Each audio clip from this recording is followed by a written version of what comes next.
Hey, are you ready to change your life? If the answer is yes, there's only one rule. You have to change your mind first. And my friend, there's a place where the neuroscience of how your mind works smashes together with faith and everything starts to make sense. Are you ready to change your life? This is the place, Self-Brain Surgery School.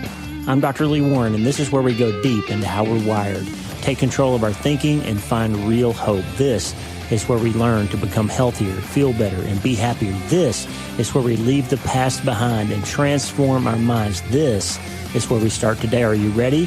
This is your podcast. This is your place. This is your time, my friend. Let's get after it.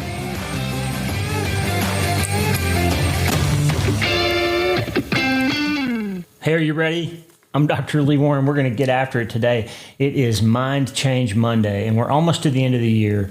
And if you're watching the video of this, it's afternoon on a Sunday. We're going to hear this on Mind Change Monday, but it's a weird time of day. The sunlight is coming right in through the office window, and so there's a little bit of light on my face. And try as I might, I just can't get rid of that shadow. So we'll work through that together. If you're watching the video, it's going to be okay.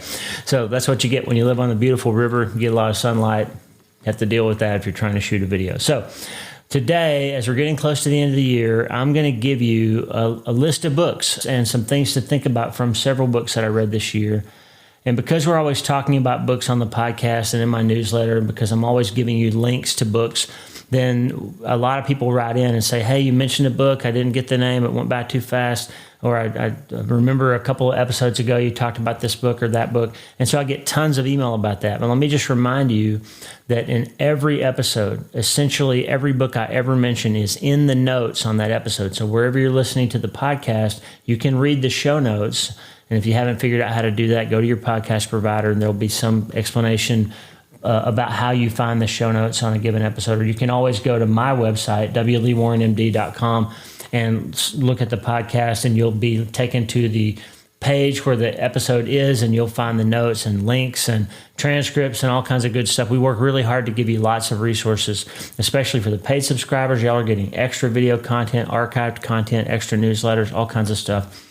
And that reminds me, before we get into this episode, please take a look at our sponsors. If you're interested in learning some things about our sponsors, there are links in the show notes. That's a good way that you can help fund and offset the cost of the podcast. So if you're interested in supporting us, besides praying and sharing, don't forget to subscribe wherever you listen, especially on YouTube. It's important that we get more YouTube subscribers. It helps us be found by other people. So if you think this is a useful podcast, please go to YouTube, search Dr. Lee Warren, and subscribe to the YouTube channel. Even if you don't listen to it on YouTube, it would help me out if you would subscribe on the YouTube channel. I'd really appreciate that. And also Spotify and Apple, if you listen over there, please subscribe. You'll get automatic updates when there's a new episode, and I'll make sure you never miss an episode that way. And if you have a minute, leave a rating or a review. An honest rating or review is one of the best ways that other people find podcasts. The more ratings and reviews, the easier it is for those podcasts to show up in the search engine. So there's all kinds of different ways that you can support the podcast and help us out. If you think it's valuable,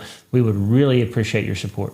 So now, almost Christmas, getting close to the end of the year, you're going to probably have some time. I hope you have some time off, and maybe you'll have time to read a book. And so I'm going to give you a list of books. I get email requests all the time. Hey, give us an episode about books that you've read and books that you recommend and what you think about them. So we're going to do that today. We're also going to do it another time before the end of the year. So we're going to have 2 episodes about 10 important books that I read this year.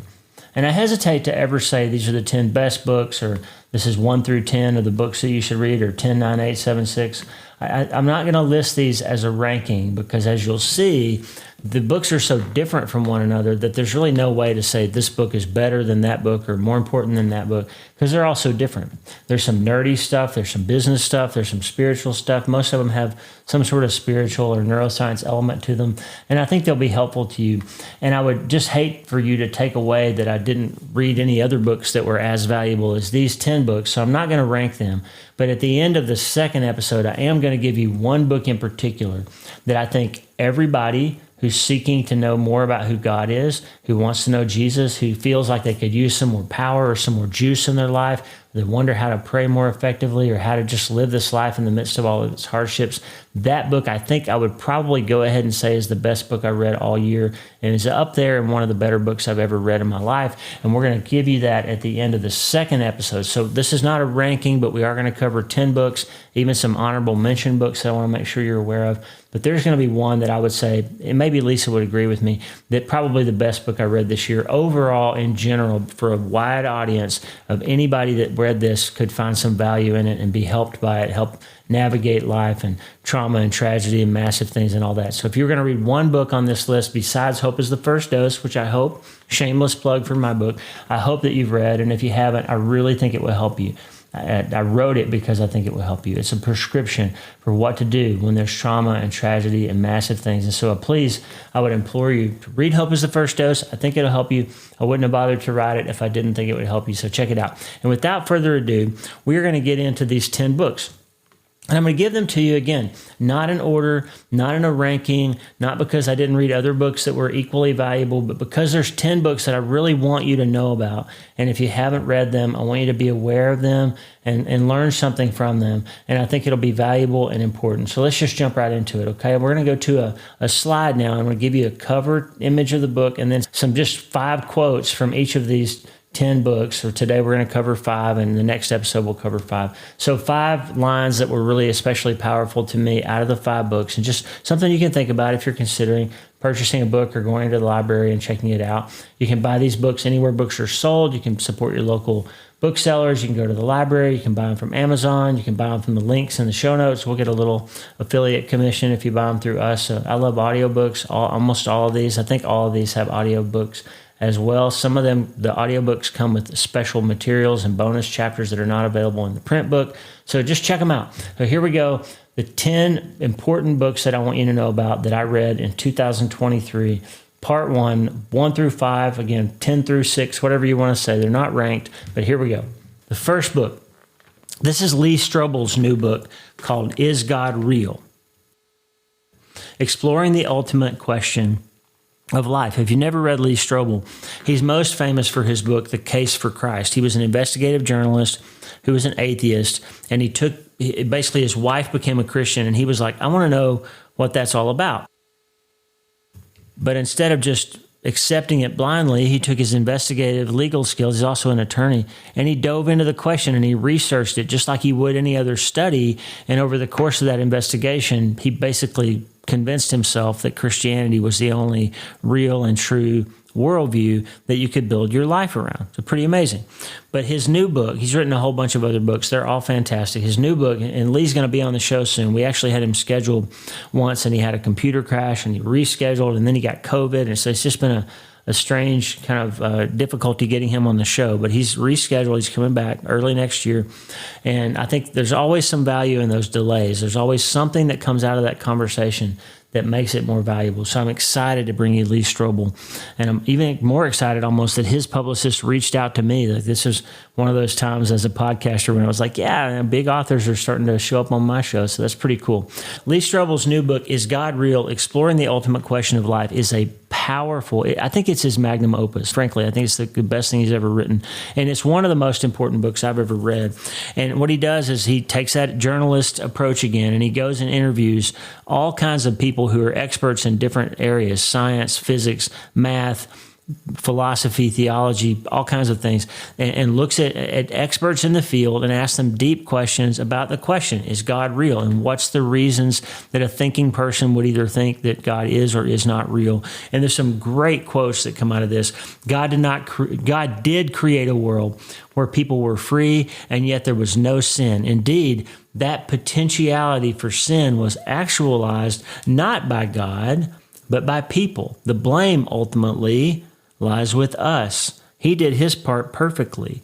We're the ones who messed up. Did you get that? That's an incredible line. And Martin Lloyd Webber said something that reminded me of that. He said the terrible, tragic fallacy of the last 100 years has been to think that all man's troubles are due to his environment, and that to change the man, you have nothing to do but to change his environment. That's a tragic fallacy. It overlooks the fact that it was in paradise that man fell.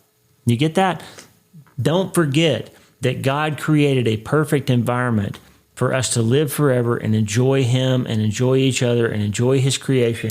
And we messed it up. It wasn't God that introduced evil. It was people. And this is a beautiful point, important point by Lee Strobel. Criticizing God for not doing something right now is like reading half a novel and criticizing the author for not resolving the plot, he says. So that's when we get into the question of suffering, and we want to know, why isn't God acting? Even in the question of justice, why is God not doing something? God, where are you? Why won't you show up? And by the way, that's a perfectly valid prayer. It's all through the Old Testament. Check out Habakkuk if you don't know. God, I will question you about your justice. Like, where are you? Why are you doing this?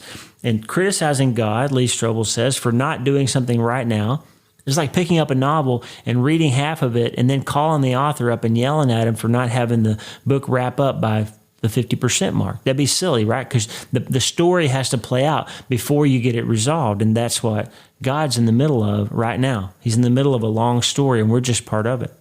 Pain and suffering, Strobel says, are frequently the means by which we become motivated to finally surrender to God and seek the cure of Christ. See, God's not the problem in suffering. God's the answer to suffering.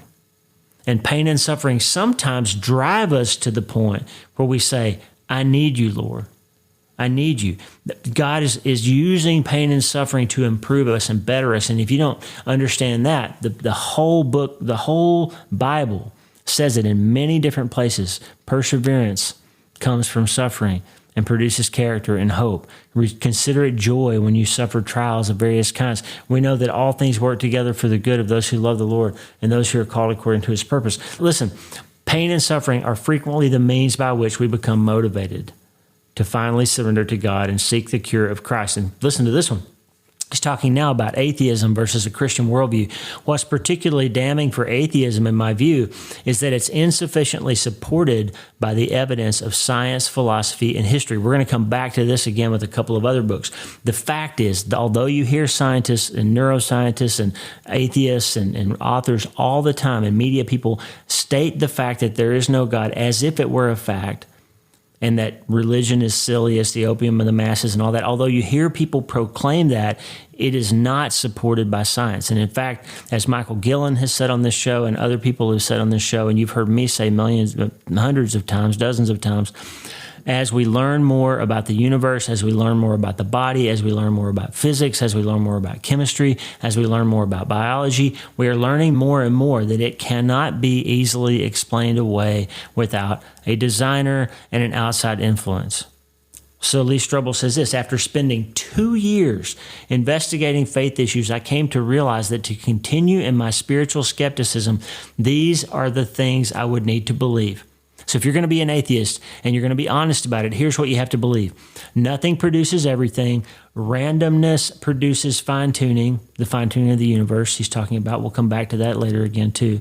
Non-life produces life. Chaos produces information. Unconsciousness produces consciousness. And non-reason produces reason. But Strobel said the alternative was he didn't have to throw away his brain to become a Christian. He says, I was thankful. I didn't have to throw out my intellect to become a Christian, but I did have to overcome my pride.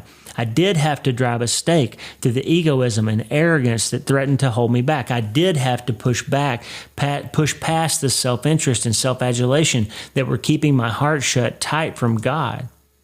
It's a powerful book. It's an important book, and I would highly encourage you to read it. And I can't wait to have Lee Strobel on the show. The next one has the optimistic title of Making Sense Out of Suffering. This is Peter Kreeft. And if you're watching the video, the title of the book is weirdly cropped, but that's the way the image came from Amazon. So I didn't crop it that way. It's just weird. It's the top word is right at the very top of the book, and it's almost off the screen. But Making Sense Out of Suffering by Peter Kreeft. And I'm going to tell you a funny story about this book. I was listening to the audio version of this book when I ran a half marathon on December 3rd. I had signed up for a San Antonio half marathon with my brother-in-law, Ronnie. Ronnie told me back in May that he wanted to run this race. He wanted to get back in shape, and I said I would do it with him because I wanted to do the same thing. I'd always wanted to run a marathon or a half. And so I trained for 6 months, and I was ready. And then right at the end of December, we had an illness pop up. Tata got sick like the day that we were going to leave for San Antonio for the trip. Tata got sick and we couldn't go. But I had committed to Ronnie to run this race. So I went outside and I synced up my watch with him and we texted each other and we started at the same time. He ran it in San Antonio. I ran it in Nebraska. And the difference was it was 65 degrees where Ronnie was. It was 28 degrees and the wind was blowing about 30 miles an hour when I ran it here in San Antonio. So I was freezing. My sweat froze to my face and my hat froze and the water in my water bottle froze. But I ran the half marathon. Didn't run it very fast, but I did it. And what's really interesting is I ran the half marathon while listening to Peter Kreeft's book, Making Sense Out of Suffering, which I think is hilarious. But I made good use of the time, right? I made use of the time, and I was, in fact, suffering, but not in the same way that Kreeft writes about. Here's some quotes from this book. It's a powerful book. The best, hands down, best look at theodicy, the study of why is there evil, why is God, where is God when bad things happen, all that stuff.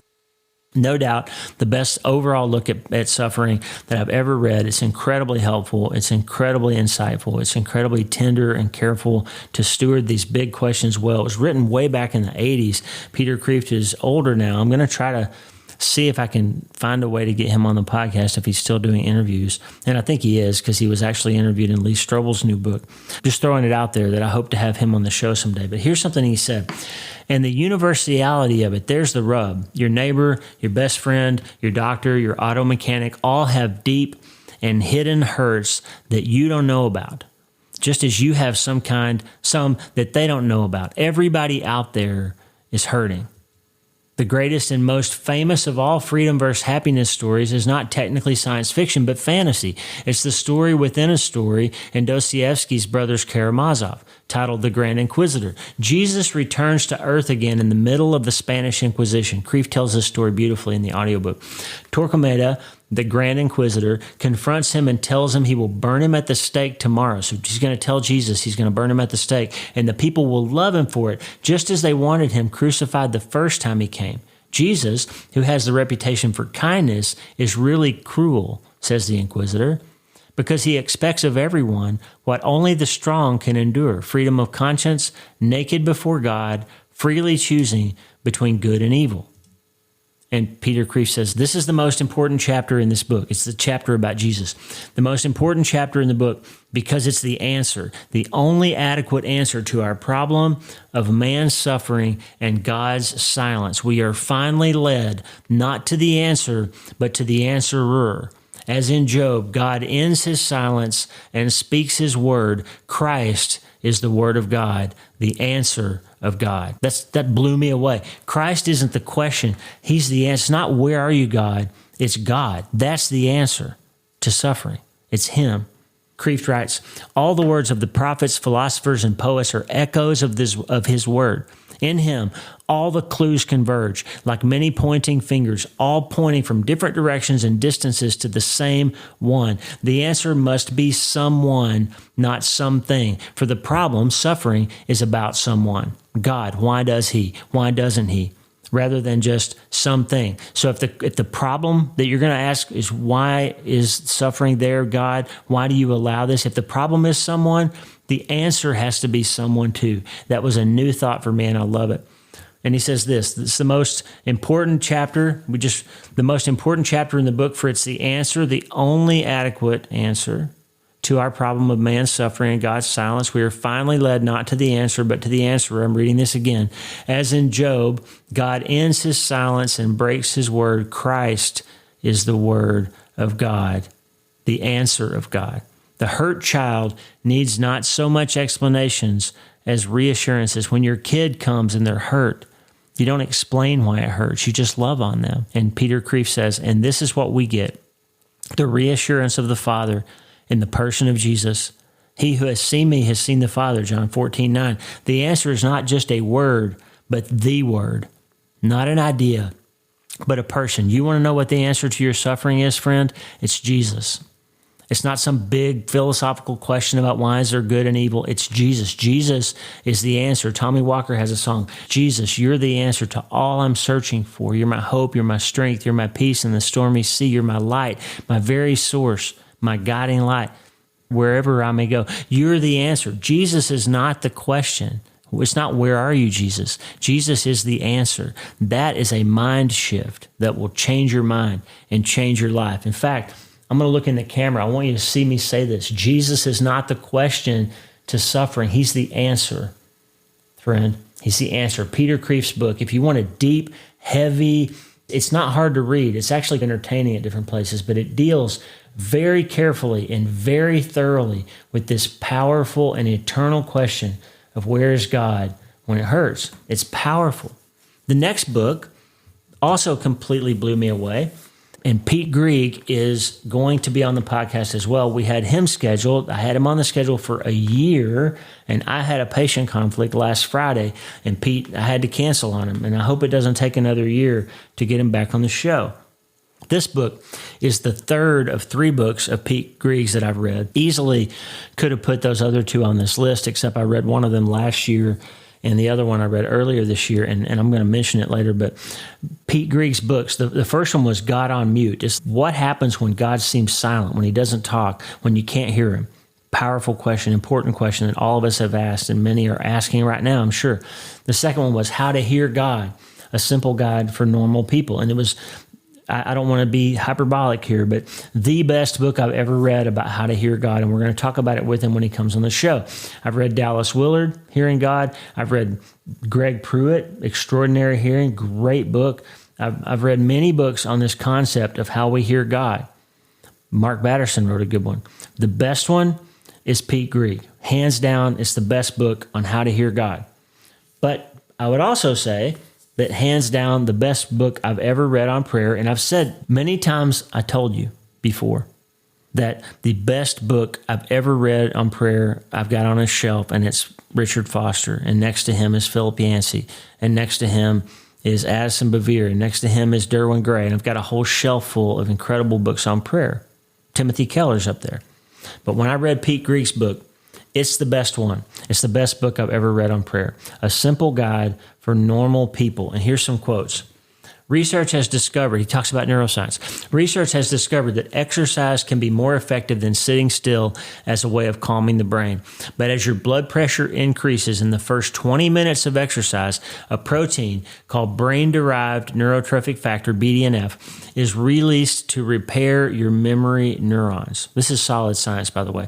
Meanwhile, the activity in your brain increases to improve concentration, and endorphins trigger a sense of calm and even euphoria. This is a gift of God about what happens when you exercise. You improve your neurotransmitters. This is why exercise is better than alcohol for really making a difference in your neurochemistry. And this is something I never thought of before. So Jesus is walking around the hills of Judea. He's drawing on the ground when he prays. He's going climbing mountains to get alone to pray. He's exercising. He's moving his body. And Pete Greig says this, it's an extraordinary thought that as he hiked the heights of Galilee, BDNF was sharpening the mind of Christ. God created a physical body for Jesus to inhabit. And he had the same kind of brain that you and I have in his physical body. And it had the same neurotransmitters that you and I have. And he used his body appropriately to maximize the neurotransmitter release in his body to help him think more clearly the thoughts he had in his brain and to live his life, because he knew that thoughts became things because he made them, okay? Pete Greig. It's an extraordinary thought that as he hiked the heights of Galilee, BDNF was sharpening the mind of Christ. Endorphins were mingling with the blood of Christ, and exercise was enhancing the communion of Christ with his Father. This is incredible. Jesus was inviting his disciples when he taught them the Lord's Prayer. And by the way, this book is basically works through the Lord's Prayer in a better way than I've ever heard anybody do it, better than Chris Hodges or anybody that I've heard do a book on the Lord's Prayer. All those books are extraordinary, but this one is the best. He works through the Lord's Prayer, and he starts with Our Father who art in heaven, Abba Father who art in heaven. And at the time when the disciples heard it, that would have been extraordinarily familiar, that these were people that wouldn't say his name out loud, okay? So for him to teach them to pray by calling on their Father, say, Our Father, Dad, who art in heaven. Jesus, Pete Greig says, was inviting his disciples to step into a level of intimacy with God that they had never imagined possible. He talks about what the Bible is and how the Bible influences and interacts with you in prayer when you pray through it. The Bible is more than an inspired doctrinal textbook. It is also living and powerful, and as the writer of Hebrews says, a discerner of the thoughts and intents of the heart. In other words, while we are reading the Bible, it is reading us. Discerning, in other words, it's discerning the thoughts and intents of our hearts. We shouldn't just learn from the Bible, therefore. We should listen to it. It's a totally different way of approaching the text. While learning about God from the Bible requires study, listening to God through the Bible requires prayerful meditation. That's just a handful of my favorite quotes from Pete Greig's extraordinary book, How to Pray, A Simple Guide for Normal People. If you're going to buy one book on this list, make it that one, How to Pray, A Simple Guide for Normal People. There's another one I'll say in the other episode, the one that I'm going to rank first. But this is a book you ought to have, you ought to read. You need to draw it in and chew on it and eat it and discipline yourself to learn it. This is a powerful and potentially life-changing book if you're struggling with prayer. Let's move on. Seth Godin is a marketing expert. He's a writer. He's not a Christian, as far as I know. And some of his books have little tangential references to Buddhism and other things. So again, this is one of those books that if you choose to read it, it may have some stuff in it. I don't think it does, but it may have some stuff in it that you would write me and say, hey, that guy's not even a Christian. And he's not. I'm telling you that. But this book is about how you get yourself in the process of doing work that matters. And for me, as a creator, as somebody who is not only a neurosurgeon, but also has this drive, this impetus to get up every morning and record and talk to you and give you content and put things out there for you, there's some kind of passion inside creative people. And you've got to get to where you can learn how to get it done in a way that makes sense and ship the work, push send, push upload, get the work out so that it gets consumed by consumers, or it means nothing if it doesn't get pushed out. And he's got some great quotes. This is a book that I will read again and again as the years go by. Like Stephen Pressfield and Anne Lamott's books, they're books that aren't necessarily, they're not Christian or spiritual in any way, but they can be useful if you use them in the right context. And this book really made a difference for me in my thinking about writing and podcasting and all of that. He says this, ship the product, ship the work, push send. And he says this, shipping because it doesn't count if you don't share it. Creative because you're not a cog in the system. You're a creator, a problem solver, a generous leader who is making things better by producing a new way forward. And all of us have places in our life, friend, where we're called to that. Work because it's not a hobby. You might not get paid for it, not today, but you approach it as a professional. The muse is not the point. Excuses are avoided, and the work is why you are here. I told you yesterday, Lisa sent me a thing on Instagram that said, planning to do the thing is not doing the thing. And talking about writing a book, talking about starting a podcast, talking about leading somebody in that Bible study that you've been planning on doing for years, talking about it isn't doing it. You got to do the work and you got to ship it. You got to make it happen. You might not get paid for it, Seth Godin says correctly. I can testify as a podcaster and writer, but you approach it as a professional. You keep working on your craft and trying to make it better because you love your listener, you love your reader, you love your customer, you love your coworker. The muse is not the point. You don't wait for an inspiration to start working. You just work and the muse shows. You don't wait for something to happen that you can finally get after it. You show up and happen so that you can get after it. That's why you're here. Lost in all the noise around us is the proven truth about creativity. It's the result of desire, the desire to find a new truth, solve an old problem, or serve someone else. That's why we do this work. Seth Godin hits that on the head. Creativity is a choice. It's not a bolt of lightning from somewhere else. You know where I'll be at 3:15 or 3:20 tomorrow morning? I'll be sitting at this desk. Is it because I'm got some deadline and I'm not going to get paid if I don't do that work? No. I'll do some work that you'll hear a few days later, and you may or may not ever click a link that pays me any money. You may not ever become a paid subscriber. You might not ever buy one of my books. You might be one of those people that your aunt loaned you my book and you loaned it to your cousin and they loaned it to their hairdresser and they loaned it to the postman and they loaned it to somebody else and nobody ever bought it. You might be that person. It's okay. I'm doing this work because I love you, and I'm doing it because I have a passion inside me to figure things out. And the way I figure them out is because I'm solving a problem in my own life, and I solve it by reading and studying and worshiping and talking and writing things down. And that's how I solve problems in my life. And I share that with you because that is a way that you can solve problems, and maybe you'll pass it on too. Maybe. It's not a bolt of lightning. It's a choice to set the alarm and get up and brew the coffee and do the Bible study and do the work and then get after it every day. It's a choice, and you can do it too. The Practice, that's the name of the book, The Practice by Seth Godin. The practice is not the means to the output. The practice is the output, because the practice is all we can control. I can't control whether you buy my books or listen to my podcast or anybody likes it or there's 5-star ratings or 1-star ratings. I can't control any of that once I press send. I can only control the fact that I get up and I do the work. And that's what you can do too. You can get up and do the work. And sometimes that's how you get unstuck.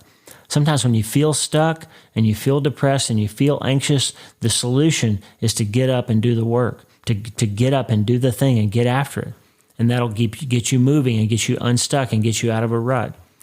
Seth Godin says this: it acknowledges that creativity is not an event. It's simply what we do, whether or not we're in the mood. And this is my favorite line from the whole book. Process saves us from the poverty of our intentions. I've told you before, I did a whole episode about it. Systems keep you sane. Like, I have a set place where I put my keys, a place where I know where my stuff is. I have a time that I get up, a time that I do certain things, a time that I work out. Tata's the same way. Lisa's the same way.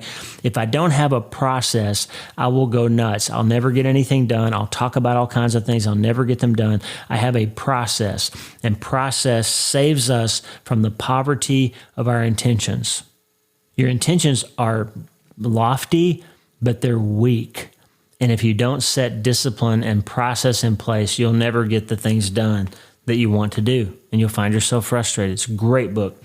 And then the final book today in this episode is Live No Lies by John Mark Comer. This book changed my entire worldview. Let me say that a little bit more carefully. I had a Christian worldview already. This book educated me about my worldview, and it educated me about the game that's being played in the world right now at large, and I think it's one of the most important books I've ever read. This book, by the way, if you've been listening to the podcast this year, then you will have heard several times when I talked about St. Augustine and Freud and James K.A. Smith and worldview and the difference between a secular and a Christian worldview and the difference between an Augustinian worldview and a Freudian worldview. And all of that was sparked by this book, John Mark Comer's Live No Lies. Recognize and resist the 3 enemies that sabotage your peace. This book is incredibly important. The first quote: Freud got pretty much everything wrong, and yet many of his ideas created the cultural air we now breathe. Psychotherapists no longer practice Freudian psychotherapy because they think he was mostly wrong. Philosophers and scientists who study the mind don't think Freud got very much right, but somehow his worldview persisted because I think it gives people an easy out. Prior to Freud, Comer writes, most people in the West, whether they knew it or not, thought about desire through the lens of the 4th century philosopher Augustine. St. Augustine was actually a North African, but his ideas, while developed on African soil, gave shape to much of Western civilization for over a millennium. By the way, let me take a time out here. There's a lie that's in the media and in education and in the secular worldview right now where people are claiming that Christianity was a colonizing white person's religion that was taken to Africa, and we did a wrong thing by bringing Christianity to Africa. That's a lie. Christianity in Africa predates Christianity in Europe. There were Christians in Ethiopia long before there were ever Christians in Italy, okay? There were Christians in Africa before there were Christians in Europe. That's true. It's true historically, okay? And also, the Bible was in Ethiopia before the King James Bible. It predated that. So Christianity is not a white man's religion. Christianity is not a result of colonization and the spread of European ideas to Africa. It was there first. So according to Augustine, the basic problem of the human condition is that of disordered desires or loves. In his view, human beings were created in love and for love. So we're lovers first and thinkers second. We live primarily from desire, not our rational minds. In the Augustinian view, the problem of the human condition isn't that we don't love. It's that we either love the wrong things or the right things, but in the wrong order. Freud's ideas show up in the popular slogans and catchphrases of our day. The heart wants what it wants. Does that sound familiar? Follow your heart. You do you. Live your truth. Just do it. Speak your truth. And of course, be true to yourself. That's a common secular worldview.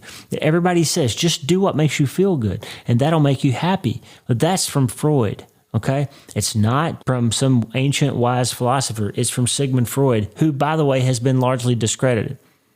And this is what happens in a secular worldview. And John Mark Comer laid this out really well in this book. It's incredible. Theology becomes therapy. The biblical interest in righteousness is replaced by a search for happiness, holiness by wholeness, truth by feeling, ethics by feeling good about oneself. The world shrinks to the range of personal circumstances. The community of faith shrinks to a circle of personal friends. The past recedes, the church recedes, the world recedes. All that remains is the self. That's called deconstruction, by the way. There's this secular, popular idea in progressive Christianity and progressive just general progressivism, where you just deconstruct everything you were taught because it probably wasn't true. It was based on some oppressor or oppression, and some kind of intersectional belief needs to get applied to how your worldview happens. And you just deconstruct everything you were taught, and you do you. You find what makes you happy, and you follow your heart, and you live your truth, and that's great. All that remains is you, so you got to be true to yourself. That is not consistent with a biblical worldview, my friend. And it's not from Christ, and it's not from the Bible. It's from the devil. It's from the enemy.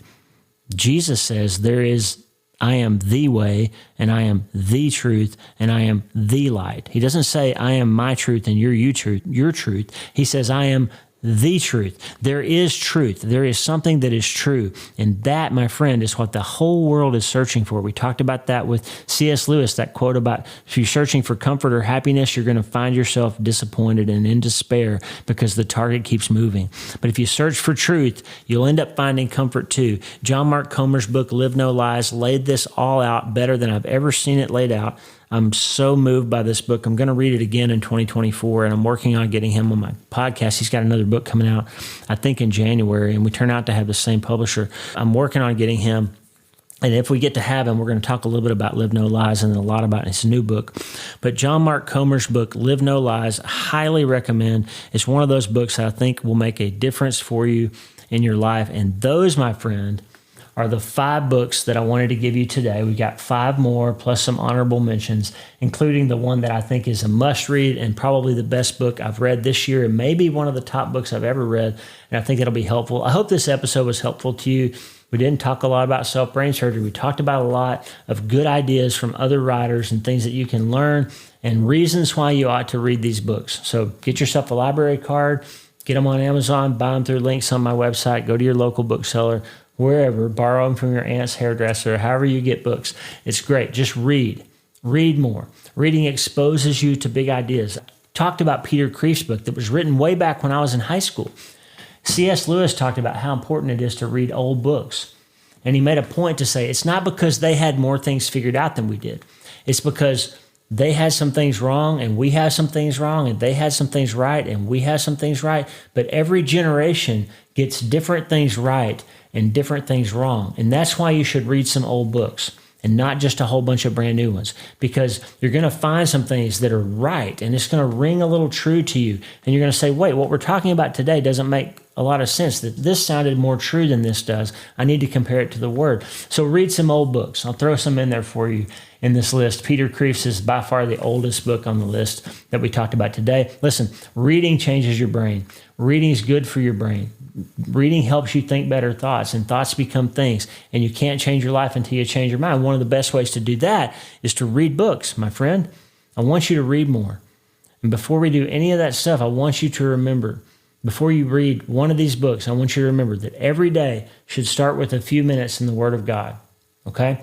It's the most important book you'll ever read. It's the only book that will change you and examine you and question you and call you into account and make you a better person. It won't just give you good ideas. It will show you who you are, and it'll call you to be who He wants you to be. So in all this talk about books, don't forget to read the book, the good book, the one truly good book. Mine's pretty good. That one's great. So read it too, okay? We're going to give you 5 more books in a couple of days. Merry Christmas. It's not quite Christmas yet, but it's getting close. I hope you're ready. We love you. We're praying for you. Thank you so much for your support of the podcast. And don't forget to start today.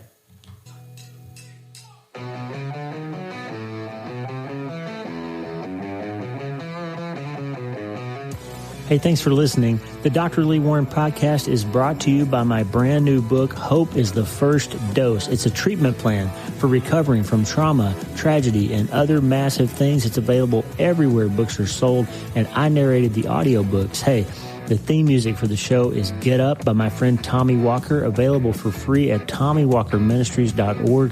They are supplying worship resources for worshipers all over the world to worship the Most High God. And if you're interested in learning more, check out TommyWalkerMinistries.org. If you need prayer, go to the prayer wall at wleewarrenmd.com/prayer, wleewarrenmd.com/prayer, and go to my website and sign up for the newsletter, Self-Brain Surgery, every Sunday since 2014, helping people in all 50 states and 60-plus countries around the world. I'm Dr. Lee Warren, and I'll talk to you soon. Remember, friend, you can't change your life until you change your mind.